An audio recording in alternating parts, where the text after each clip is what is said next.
I never imagined I'd be standing in my own living room, staring at my husband like he was a stranger.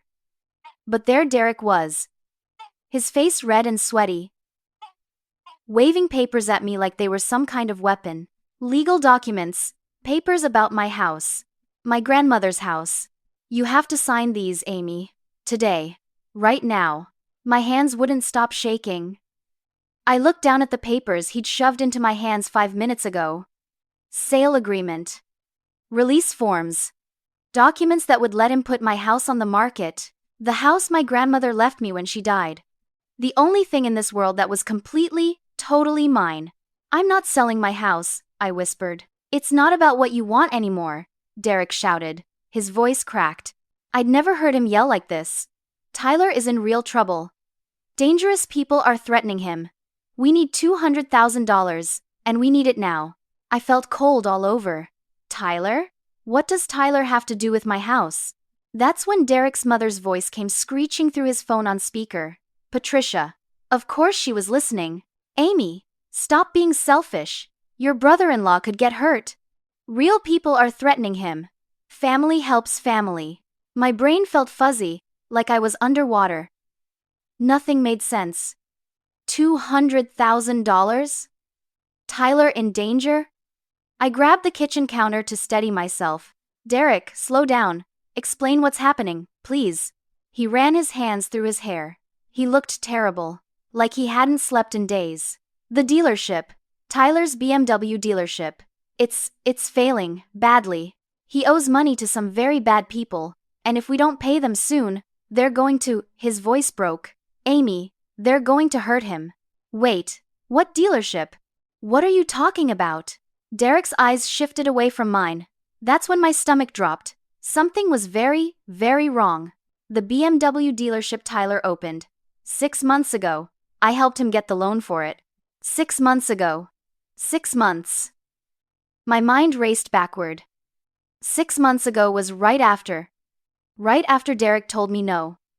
Right after he said my startup idea was too risky. How much? My voice sounded strange, distant. How much was the loan? Derek swallowed hard. $500,000. The room tilted. I actually grabbed the counter harder because I thought I might fall down. 500. I couldn't finish the sentence. I co-signed. I used our assets as collateral. It was supposed to be a sure thing, Amy. Tyler had a solid plan. But the market changed and he made some bad choices with inventory. And you took out a $500,000 loan? I was screaming now. I never scream. Using our money? Our assets? Family helps family, Patricia shrieked from the phone. Something inside me snapped. All the air left my lungs. 6 months ago, I saw it so clearly now. Me, sitting across from Derek at that restaurant, showing him my business plan, my detailed research, my modest request for $50,000 to launch my app. 3 years of work, 3 years of staying up late, learning to code, building something real. And Derek had said no. He'd called it a dangerous gamble. Those were his exact words. A dangerous gamble. But Tyler? Tyler with his 5 failed businesses? Tyler who'd never held a real job in his life? Tyler got $500,000. When I asked you for $50,000 for my startup, I said slowly. You said it was too risky. You said I wasn't thinking clearly. You said it was a dangerous gamble. Derek's face went pale. Amy, that's not the same. You gave Tyler $500,000. This is different. Tyler is family. He needed. And now you want me to sell my grandmother's house to fix your mistake. It's not a mistake. It's a crisis. Tyler could get hurt. Don't you understand? I looked at the papers in my hands. My grandmother's face flashed in my mind. Her gentle smile. Her strong hands. The house she'd worked her whole life to own. The house she'd left to me because she believed in me. I looked up at Derek. At this man I'd married. This man who'd dismissed my dreams like they were nothing. This man who'd bet everything we had on his brother's fantasy. No. Derek's face changed color. A dark red I'd never seen before. What did you say? No, never. 1 year earlier, everything felt different. Derek and I were happy. Or at least I thought we were. I'd made reservations at Antonio's, our favorite Italian restaurant. The one where Derek proposed to me 4 years before. I needed tonight to be perfect. Special. I'd been planning this moment for weeks. My laptop bag felt heavy as I walked to our table. Inside was my future. 3 years of work. 3 years of late nights after my regular job as a software engineer. 3 years of learning, building, testing, refining. Derek was already there, smiling at me over a glass of red wine. He looked handsome in his blue shirt, relaxed. My heart swelled. This was my husband, my partner. He was going to be so proud of me. You said this dinner was important, he said, kissing my cheek as I sat down. What's the big secret?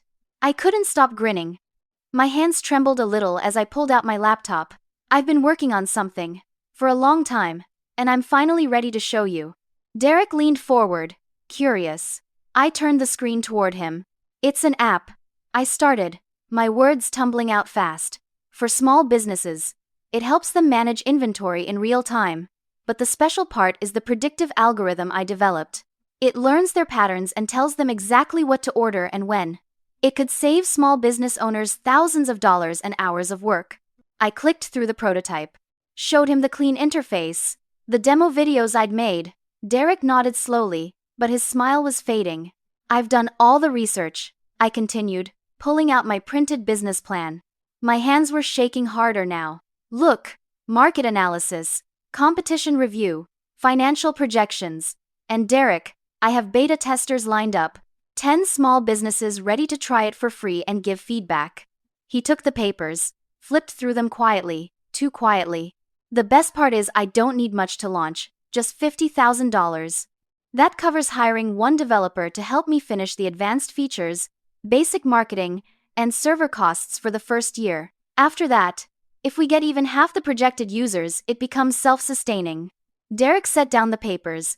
He took a long sip of his wine. Amy, he said carefully. It's a lot. I know. I've been working so hard. No, I mean it's a lot to process. He rubbed his forehead. $50,000 is serious money.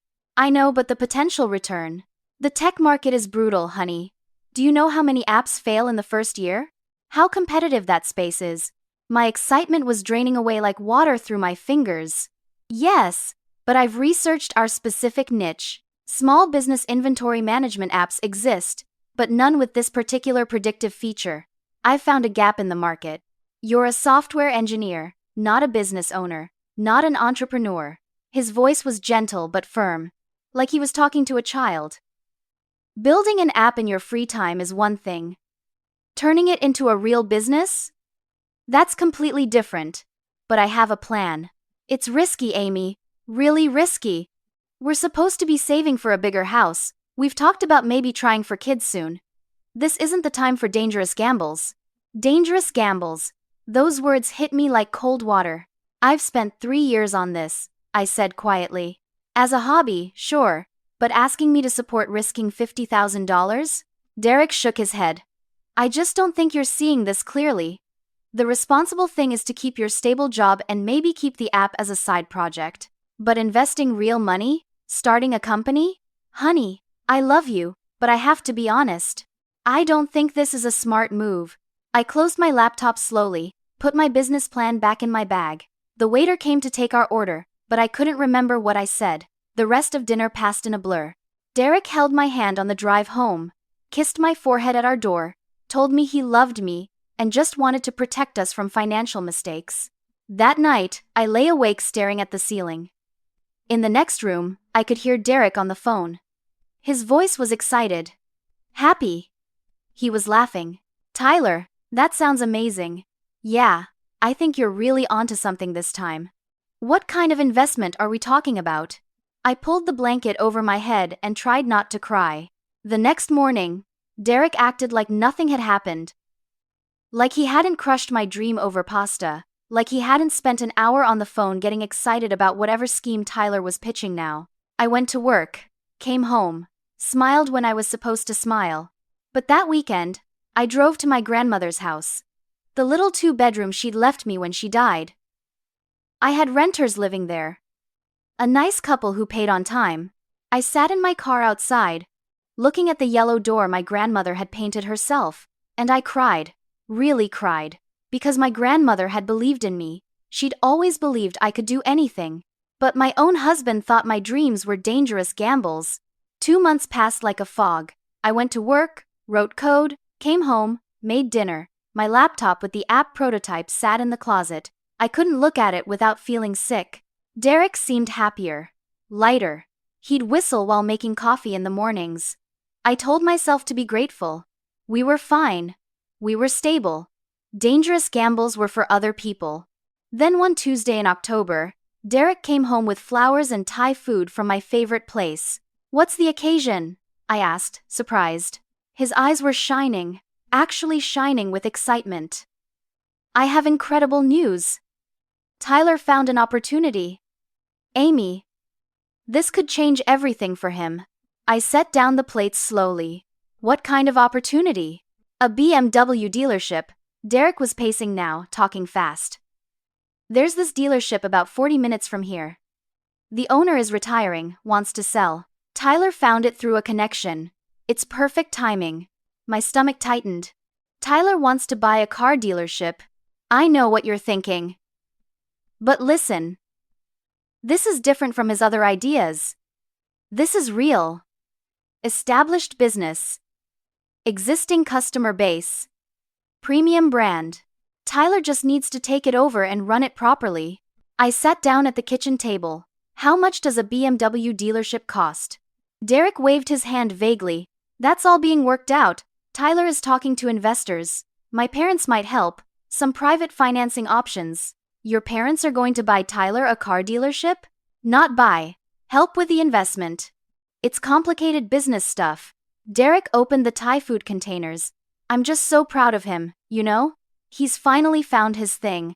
A real business with physical assets. Not like those other startups he tried. Physical assets. Real business." The words felt like tiny knives. Over the next few weeks, Derek was constantly on his phone. Taking calls in the other room. Spending hours on the computer looking at spreadsheets and documents. Papers covered our dining table. "What are all these?" I asked one night, looking at financial forms with numbers that made my head spin. "Just helping Tyler run projections, figure out the financing structure." Derek didn't look up from his laptop. "This seems like a lot of work for you. Don't you have your own job?" "Tyler's my brother. Family helps family." He said it automatically, like a rehearsed line. I found bank statements in Derek's car a few days later. They'd fallen out of his briefcase onto the passenger seat. Account numbers I didn't recognize. Large transfers I couldn't explain.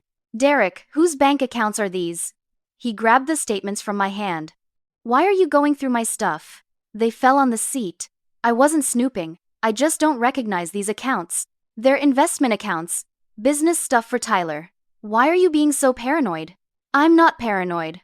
I'm your wife. We share finances. I should know. You should know to trust me." His voice went cold. "I've never questioned how you spend money. But suddenly, you're acting like I'm hiding something." "Are you?" "Get out of my car, Amy." We didn't talk for 2 days after that. Derek started coming home late. 9, 10 at night. Said he was helping Tyler with paperwork, with meetings, with setup.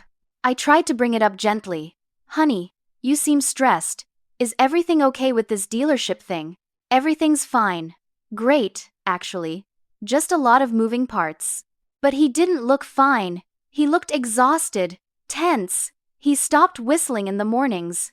Then one Saturday, I was scrolling through social media and saw it. A photo, posted by Tyler 3 weeks ago. How had I missed it? Tyler standing in front of a huge glass building. Giant BMW logo gleaming in the sunshine. A grand opening banner stretched across the entrance. Tyler in an expensive suit, holding a champagne glass. And beside him, also holding champagne, also smiling wide, was Derek. The caption read, "Dreams do come true. Grand opening of my dealership. Couldn't have done it without my amazing brother." 3 weeks ago, the dealership was already open, already running. This wasn't some future plan being discussed. It was done. I stared at that photo for 20 minutes. Derek had never mentioned a grand opening, never said the deal was finalized, never invited me to any celebration. When Derek came home that night from grocery shopping, I showed him the photo on my phone. When were you going to tell me Tyler's dealership opened? He barely glanced at it. Oh, that.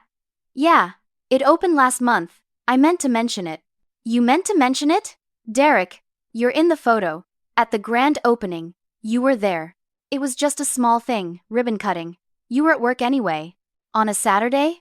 Amy, why does this matter? Tyler's business is up and running. That's good news. I looked at my husband. Really looked at him. At the way he wouldn't meet my eyes. At the tension in his shoulders. At the secrets floating in the space between us. What did you do?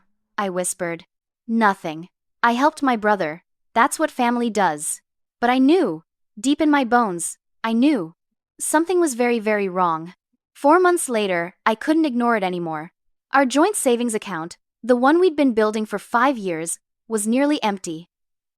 $47,000 had sat in that account in January. Now in March, there was $8,000. I logged into our banking app 3 times, thinking it was an error. It wasn't. Derek was in the shower. I sat on our bed with my laptop, my heart pounding so hard I could hear it in my ears. Hey, I noticed our savings account is really low, I said when he came out, towel around his waist. Yeah, I moved some money around. Better interest rates at another bank. He said it casually. Too casually. Which bank? Does it matter? It's still our money, Amy. Then show me the account. His jaw tightened. Why are you interrogating me? I'm not. I just want to see where our savings went. I'll send you the login information later. I'm late for work. He grabbed his clothes and left the room. He never sent me any login information. That night, I couldn't sleep. I kept thinking about the missing money, the mysterious bank statements, the secrets. At 3 in the morning, I got up and went to Derek's car. His briefcase was in the trunk. I'd never gone through his things before. Never been that wife. But my hands opened the briefcase anyway. Insurance documents. Work papers. And then, at the bottom, a folder marked Tyler Dealership. My hands shook as I opened it. Loan documents. Business financing agreements. And there, on page 3 of a contract, I saw it. Derek's name. As a co-signer. For a business loan. $500,000. I read it 5 times. The words wouldn't make sense. The numbers were too big. Primary collateral. Residential property at our address. Our house. Our home. Secondary collateral. Joint assets and savings accounts. The signature at the bottom looked like mine. But I'd never seen this document before in my life. I'd never signed anything about a loan. He'd forged my signature. I threw up in the bushes next to our driveway. At 6 in the morning, I was sitting at the kitchen table when Derek came down for coffee. We need to talk. Right now. Something in my voice made him stop. I slid the loan documents across the table. All the color drained from his face. Amy, I can explain. You took out a $500,000 loan. You used our house as collateral. You forged my signature. My voice was shaking. Explain that. He sat down heavily, ran his hands through his hair. Tyler needed capital. The dealership required significant upfront investment, inventory, facility lease, operating costs. $500,000? It's not as bad as it sounds. It's an investment. The dealership will pay it back. With interest. We'll actually make money. When I asked you for $50,000 for my startup, what did you call it? Derek looked at the floor. Say it. What did you call my business plan? That was different. What did you call it? A dangerous gamble, okay? I called it a dangerous gamble. He stood up, his chair scraping loud against the floor. But that was different, Amy. Your app was just an idea. Tyler's dealership is real. It's physical. It's a BMW dealership, for God's sake. Tyler has failed at 5 businesses. 5. In 4 years. This time is different. You risked our house. You forged my signature. You lied to me for months. Tears were streaming down my face now. You said my dream was too risky. But Tyler? Tyler gets $500,000? He's my brother. I'm your wife. The words hung in the air between us. Derek's face crumpled. The dealership will succeed, Amy. I promise. This will all work out. Tyler just needed a real chance. Get out. What? Get out of this house. Right now. I can't even look at you. Amy, please, just listen. You dismissed my 3 years of work like it was nothing, like I was a child playing pretend. And then you bet everything we have on Tyler. I was screaming now, sobbing. You destroyed us for him. I didn't destroy us. The loan is solid. The dealership has real assets. I grabbed my keys, my purse, started throwing clothes into a bag. What are you doing? I'm going to my grandmother's house. I need to think. I need to be away from you. Amy, don't do this. Don't overreact. Overreact? You forged my signature on a $500,000 loan. I drove to my grandmother's house, my little yellow door sanctuary. The renters had moved out 2 weeks earlier. The house was empty. I sat on the floor in the empty living room and cried until my throat was raw. My phone buzzed constantly. Text after text from Derek. The dealership is doing fine. You're overreacting. This investment will pay off big. Trust me. Tyler knows what he's doing this time. Why can't you have faith in family? I turned off my phone. In the darkness of that empty house, I finally let myself feel the full weight of it. The betrayal, the hypocrisy, the crushing realization that my husband valued his brother's fantasies more than my researched, careful dreams. And worse, he'd risked everything we had without even telling me. I slept on the floor that night, using my coat as a blanket. When I woke up, sunlight was streaming through my grandmother's yellow curtains. And I knew I couldn't go back. Not yet. Maybe not ever. 3 months in my grandmother's house. 3 months of silence between Derek and me. We texted about bills and logistics. Nothing else. I threw myself into work, started rebuilding my startup plan using money from my own separate account, the one my grandmother had set up for me years ago. Money that Derek didn't know about. Money that was only mine. Then, on a Tuesday evening in June, someone knocked on my door. Derek stood on my porch. He looked awful, unshaved, dark circles under his eyes. His shirt was wrinkled. He'd lost weight. We need to talk. I almost closed the door, but something in his face stopped me. He looked terrified. What happened? Can I come in? I let him into the living room. He sat on my grandmother's old couch and put his head in his hands. The dealership is failing. The words came out flat. Dead. What do you mean failing? Tyler made mistakes. Big mistakes. He bought too much inventory. Expensive models that aren't selling. He spent $100,000 on renovating the offices. Marble floors. Leather furniture. He hired too many salespeople. And the luxury car market shifted. People aren't buying BMWs like they used to. I sat down across from him. Waited. We're $600,000 in debt. The original loan plus interest and additional credit lines Tyler opened. The bank is demanding payment. They're threatening to start foreclosure proceedings on our house. Our house. The words felt strange. I hadn't thought of it as our house in months. How much do you owe the bank? Total? With everything? $600,000. But that's not even the worst part. Derek's voice cracked. Tyler borrowed from other people too. Private lenders. To cover operating costs. He thought he could pay them back quickly once sales picked up. Private lenders? Loan sharks. Amy. He borrowed from actual loan sharks. $50,000 here, $30,000 there. He owes them about $150,000. And these people, they're not like banks. They're dangerous. They've been calling him. Showing up at the dealership. Making threats. My blood went cold. They said if he doesn't pay, they'll hurt him. They know where he lives. Where Mom and Dad live. Derek looked up at me with red eyes. Amy, I'm scared. Really scared. These aren't empty threats. What do you want from me? The bank wants $200,000 immediately. To stop the foreclosure. To buy us time to figure out the rest. And the loan sharks need to be paid or Tyler is in real danger. $200,000. Your grandmother's house. It's worth about $280,000, right? If you sell it, we can. No.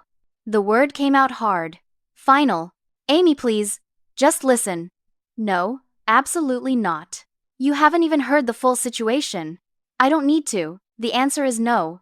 Derek stood up, started pacing. Tyler could get hurt. Actually hurt. These people have already smashed his car windows. They left a dead rat on his doorstep. This is serious. Then call the police. The police can't help with this. We owe them money. Legal money. Money Tyler borrowed. His voice was getting louder.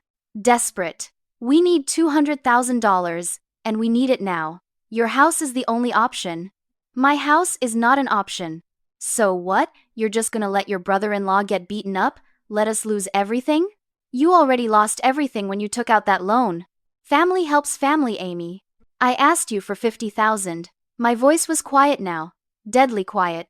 I had a plan, research, projections. 3 years of work. And you said no. You called it a dangerous gamble. Derek's face twisted. This is different. You're right. It is different. My plan was sound. Tyler's dealership was doomed from the start. Everyone knew it except you. So, you'll just abandon us? Let Tyler get hurt? I'll let you face the consequences of your own choices. A car pulled up outside. Patricia got out. Of course, Derek had brought his mother. She burst through my door without knocking. Amy, thank God. Derek told me about your plan to help. I'm not helping. Patricia's face went cold. Excuse me? I'm not selling my house. I'm not giving you money. I'm not fixing Derek's mess. Your brother-in-law is in danger. Real danger. And you're going to sit here in your precious little house and do nothing? Yes. You selfish, heartless girl. Family sticks together. Family sacrifices for each other. Then you sacrifice. Sell your house. Take out a loan. But leave me out of it. Patricia turned to Derek. You said she'd help. You promised she just needed convincing. Derek looked between us, panicked. Amy, please. I'm begging you. I know I messed up. I know I should have supported your startup. I was wrong. But please, don't let my mistake destroy Tyler. Your mistake already destroyed Tyler. He never learned to stand on his own because you all kept catching him. So you'll just watch him fall? Patricia shrieked. I'll watch you all learn what consequences feel like. Derek dropped to his knees. Actually knees. On my grandmother's floor. Amy, I love you. I'll do anything. If you help us this one time, I swear I'll fund your startup afterward. We'll be partners. Real partners. Equal. I'll support every dream you have. Just please. Please help us now. I looked at my husband on his knees.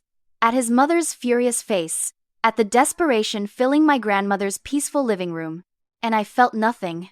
Get out of my house. Amy. Get out. They left, Patricia crying, Derek begging until the door closed. I locked it behind them and slid down to the floor. My phone rang immediately. Derek, then Patricia, then a number I didn't recognize. Tyler. I turned it off. In the silence, I could almost hear my grandmother's voice. Baby girl, never set yourself on fire to keep someone else warm. I wouldn't. Not even for them. The next 2 weeks became a nightmare. Patricia called every single day, sometimes twice. I made the mistake of answering once. Amy, I didn't raise Derek to marry someone so cold, so selfish. Tyler is family. He's scared. He's getting threats. And you sit in that house like a queen on a throne. Patricia, I'm hanging up now. Your grandmother would be ashamed of you. I threw my phone across the room. It hit the wall but didn't break. Derek's father showed up on Thursday. George was always the calm one, the reasonable one. He knocked softly and waited patiently for me to answer. Amy, can we talk? Just talk. No pressure. I let him in because George had always been kind to me. He sat in my grandmother's kitchen, accepted the tea I made, looked tired and old. I'm not asking you to sell, he said quietly. But what if you took out a loan against the house? Kept the house, just borrowed against its value. That way you don't lose anything. Except debt I can't repay. Derek and Tyler would pay it back. I'd make sure of it. George, with respect, you've been making sure of Tyler for 30 years. How's that working? He sighed. Stared into his tea. Patricia babies him. I know that. But he's still our son. And I'm still a person with my own life, my own dreams. Dreams Derek destroyed. He told me about your app, about saying no to your funding request. George looked genuinely sad. That was wrong. I told him that. But Amy, 2 wrongs don't make a right. This isn't revenge. This is self-preservation. He left without arguing, hugged me at the door, whispered, I understand more than you think. On Saturday, Tyler himself appeared.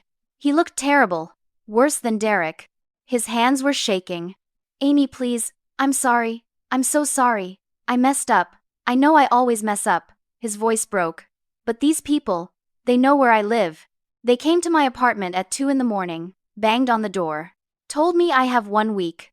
I felt something twist in my chest. Tyler was annoying, irresponsible, a perpetual child. But I didn't want him hurt. Tyler, have you called the police? And tell them what?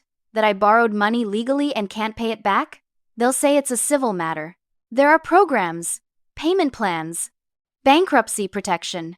Bankruptcy won't stop these guys. They want their money. He was crying now. Real tears. I'm terrified, Amy. I can't sleep. I can't eat. Every car that drives by. I think it's them. My resolve wavered, cracked a little. If I help you this time, what changes? Everything. I swear. I'll get a real job. I'll stop with the business ideas. I'll pay back every cent. You've said that before. This time is different. This time I'm actually scared straight. I almost believed him. Almost. I need to think about it. Hope flooded his face. Really? You'll consider it? I'll think about it. That's all. You'll consider it? I'll think about it. That's all. After he left, I sat in the silence for hours. Could I really let Tyler get hurt? Even if he deserved the consequences, did he deserve violence? On Monday, I called my friend Jennifer. She's a lawyer. Smart. Practical. Tell me everything, she said. I did. The whole story. The loan. The forgery. The dealership. The threats. Jennifer was quiet for a long moment. Amy, I need you to hear this carefully. Even if you give them $200,000, it won't save the dealership. What? I looked up Tyler's dealership. Public records.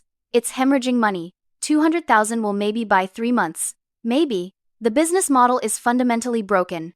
Luxury car dealerships require massive capital and expertise. Tyler has neither. My stomach sank. And there's more. Derek's loan put your joint assets at risk. Your credit score has already taken a hit. Your financial future is already tied to this disaster. If you add your house into it, you'll lose everything. But Tyler made his choices. So did Derek. You pouring your inheritance into their sinking ship won't save them. It'll just drown you too. I knew she was right. Deep down, I'd known all along. What should I do? Protect yourself. Legally separate your assets from Derek's. File for separation. Build a wall between you and this disaster. That night, Derek tried a different approach. He didn't come to my door, he sent emails. Long, detailed emails. I know I don't deserve your help. I know I failed you. But I'm not asking for me. I'm asking for Tyler, my little brother. He's not perfect, but he's family. And family means something. It has to mean something. If we just let him face this alone, what does that say about us? The next email came at midnight. Is your pride really worth more than our marriage? Than Tyler's safety? I'm not saying you're wrong to be angry. You're right. About everything. But please, Amy, please. Don't let being right cost us everything. I stared at that last line for an hour. Don't let being right cost us everything. As if I was the one who'd risked everything. As if my boundary was the problem, not his betrayal. I started typing a response, deleted it, started again, deleted it. Finally, I wrote 2 words, "We're done." But I didn't send it. Not yet. I needed to say it to his face. To all their faces. I needed them to hear me. Really hear me. One final time. I sent a text to Derek, Patricia, Tyler, and George. Family meeting. Wednesday. 3 p.m. Antonio's restaurant. All of you be there. Derek responded immediately. Does this mean you'll help? I didn't answer. Let them hope. Let them think I was breaking. Because when I walked into that restaurant, I wanted them to understand exactly who I'd become. Not Derek's quiet wife. Not Patricia's pushover daughter-in-law. Not the safety net for Tyler's disasters. Just Amy. A woman who finally learned the difference between family and sacrifice. I arrived at Antonio's 10 minutes early. Jennifer came with me, dressed in a sharp gray suit. Witness and support. Derek, Tyler, Patricia, and George were already at a large table in the back. They all stood when they saw me. Patricia's face was eager, relieved, like I was their savior walking through the door. Amy, thank you for coming. Thank you for reconsidering. Derek reached for my hand. I didn't take it. Sit down, all of you. Something in my voice made them freeze. Then slowly, they sat. I remained standing. Jennifer stood beside me. This is my friend Jennifer. She's a lawyer. She's here as a witness. Patricia's face changed. A witness? Amy, what is this? I pulled papers from my bag, placed them on the table. These are legal separation documents. I'm separating my assets from Derek's effective immediately. I've already filed the paperwork. My lawyer will contact you about divorce proceedings. Divorce? Derek's face went white. Amy, no, please. We can fix this. I'm not selling my house. I'm not taking out loans. I'm not giving you money. Not 200,000. Not 200. Not 20. Nothing. Tyler started to speak. I held up my hand. Let me finish. I need all of you to hear this. Really hear it. The restaurant was quiet around us. I could feel other diners watching, but I didn't care. Tyler, you've started 5 businesses in 4 years. Every single one failed. Every time, your family bailed you out, paid your debts, made excuses. You never learned because you never had to. Tyler's face crumpled. Amy, I know, but I'm not finished. This dealership was doomed from the start. Everyone knew it except Derek and Patricia. A man who can't hold a regular job for 6 months doesn't magically become a successful luxury car dealer. Patricia gasped. How dare you? I dare because it's true. You enabled him. You taught him that failure has no consequences. That family will always catch him. Well, I'm not family anymore. Not in the way you mean it. I turned to Derek. He had tears running down his face. You called my carefully researched, detailed business plan a dangerous gamble. 3 years of work. $50,000. Too risky, you said. But Tyler? Tyler got $500,000 for a fantasy. You forged my signature. You risked our home. You lied to me for months. I'm sorry. God, Amy, I'm so sorry. You're sorry you got caught. Sorry it failed. But you're not sorry you valued Tyler over me. That's who you are. That's who you've always been. Derek was openly sobbing now. Please. I love you. I'll do anything. Therapy. Counseling. I'll cut off Tyler if that's what it takes. It's too late. The damage is done. Patricia stood up, her face red. You're punishing all of us because of your pride. Tyler could get hurt. Actually hurt. And you'll just walk away? I looked at her directly. Tyler made choices. He borrowed from dangerous people. He spent money he didn't have. He built a business on credit and fantasy. Those are his consequences. But family. Family doesn't mean lighting myself on fire to keep you warm. My grandmother taught me that. I felt tears on my own cheeks now. She worked her whole life for that house. She left it to me because she believed in me. Believed I'd do something meaningful. And you want me to throw it away on Tyler's 6th failed dream? George spoke quietly. Amy's right. Everyone turned to him. She's right, he said again, looking at Patricia. We did this. We enabled Tyler. We taught him that failure is fine because we'll always fix it. And Derek, he shook his head sadly. You betrayed your wife. For what? So Tyler could drive a BMW and play businessman? Dad! Tyler looked horrified.